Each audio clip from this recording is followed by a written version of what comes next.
أعوذ بالله من الشيطان الرجيم. بسم الله الرحمن الرحيم.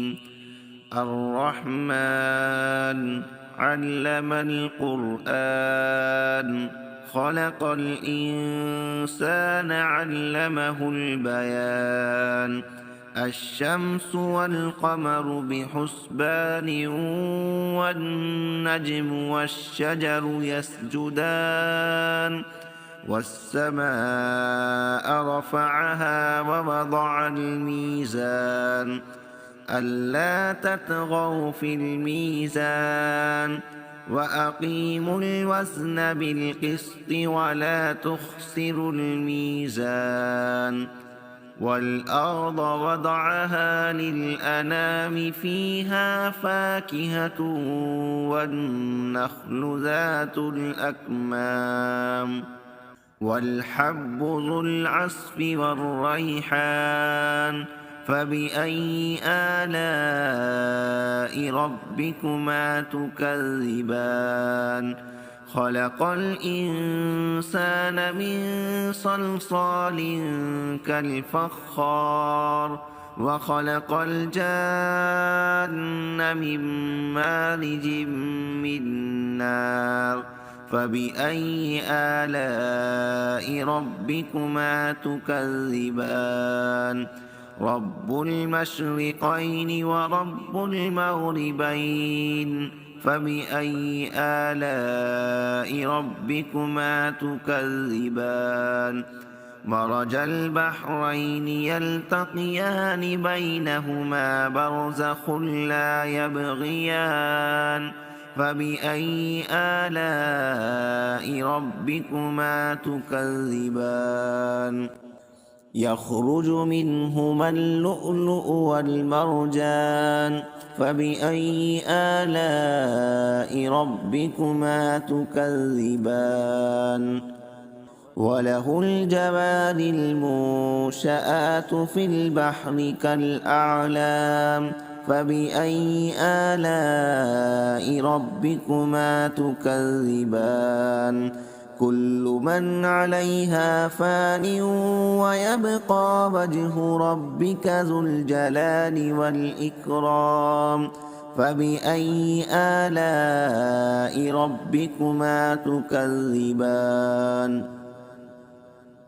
يسأله من في السماوات والأرض كل يوم هو في شأن. فبأي آلاء ربكما تكذبان؟ سنفرغ لكم أيها الثقلان. فبأي آلاء ربكما تكذبان؟ يا معشر الجن والإنس إن استطعتم أن تنفذوا من أقطار السماوات والأرض فانفذوا لا تنفذون إلا بسلطان. فبأي آلاء ربكما تكذبان؟ يرسل عليكما شواظ من نار ونحاس فلا تنتصران. فبأي آلاء ربكما تكذبان؟ فإذا انشقت السماء فكانت وردة كالدهان. فبأي آلاء ربكما تكذبان؟ فيومئذ لا يسأل عن ذنبه إنس ولا جان. فبأي آلاء ربكما تكذبان؟